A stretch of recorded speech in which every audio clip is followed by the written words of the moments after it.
तो ये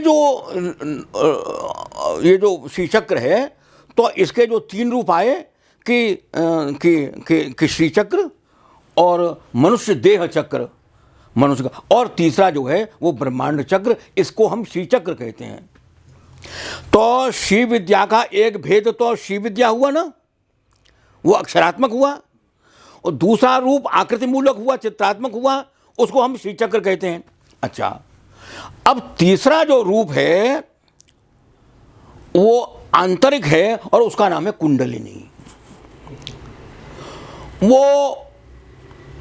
वो जो ये जो शरीर जो है, इसके अंदर जो है रीढ़ की हड्डी के सहारे जो एड़ा, पिंगला और सुषुम्ना 3 नाड़ियां हैं, तो सुषुम्ना नाड़ी के जहाँ से ये रीढ़ की ये शुरू होती है, वहाँ आधार चक्र है। उस आधार चक्र पर वो लिंग है, उस लिंग से लिपटी हुई 3.5 वलय में 3.5 वो सांपनी जो है उसको कुंडलिनी कहते हैं, और वो सोई हुई है। और प्रायः साधारण जीवों में वो जो है वो सोई हुई रहती है, वो सोया हुआ आता है और सोया हुआ चला जाता है। लेकिन आपने अधिकार की बात करी थी, तो मैंने कहा भाई देखो, ये अधिकार राइट वाला नहीं है, ये अधिकार पात्रता वाला है, ये अधिकार योग्यता वाला है, जिसमें कि मैंने आपसे ये कहा था कि भाई स्त्री और पुरुष, तो स्त्री पुरुष तो देव हैं, बोले देव भावना में यदि है तो वो इस विद्या में प्रवेश का अधिकारी नहीं है ना। अब वो जो अधिकारी है उसकी कुंडलिनी जागृत है, अर्थात वो सामान्य रूप से वो सोई हुई है, उसका मुंह अधोमुख है, नीचे की ओर उसका मुख है। अर्थात नीचे के मुख का मतलब क्या हुआ कि वो खाता है, पीता है, सो जाता है और अपना काम करता है और अपनी मस्ती जो चीज़ें भी कुछ वो करता है, उसका दूसरी कोई दिमाग उसमें वो नहीं है। अच्छा, अब जग गई तो वो बेचारा जिज्ञासा करता है कि अब कल सूर्य क्या है, चंद्रमा क्या है, ब्रह्मांड क्या है, ये क्या है, वो क्या है।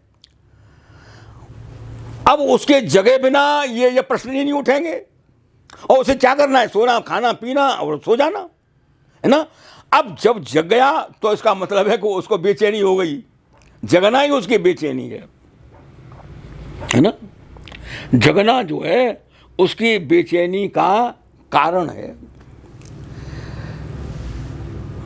जग जाना ही बेचैनी होता है, जहाँ वो समझने लग जाता है उसके लिए। अब श्री विद्या की जो तीसरी ये जो आंतरिक जो रूप है, वहाँ फिर वो षट चक्र हैं, और षट चक्र में जो सिर पर जो है सहस्रार चक्र है, यहाँ सहस्रार चक्र में जो है वो गुरु चरणार बिंदु से अमृत बिंदु का श्रवण होता है, और वो जो कुंडलिनी है वो धीरे धीरे जो षट चक्रों को भेद करके, आज्ञा चक्र को पूरा करके, यहाँ से अमृत बिंदु का जो श्रवण होता है, उसका बिंदु जो है, इसका वर्णन कबीर ने किया है भाई साहब, है ना। कबीर ने इसका वर्णन किया है, और इस मार्ग का, कुंडली वाले मार्ग का, जिसमें उसने कहा है औंधा कुआ तो ऊपर है और पनिहार नीचे है, कुआ ऊपर है और पनिहार नीचे है ना।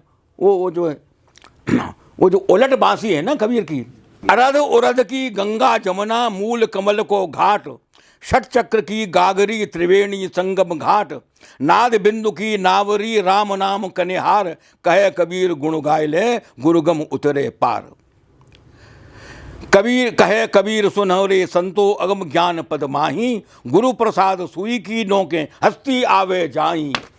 तो ये जो सुषुम्ना के मार्ग से जो हस्ती आवे जाई, हाथी आ रहा है और जा रहा है, सुई की नोक के बराबर वो जगह है।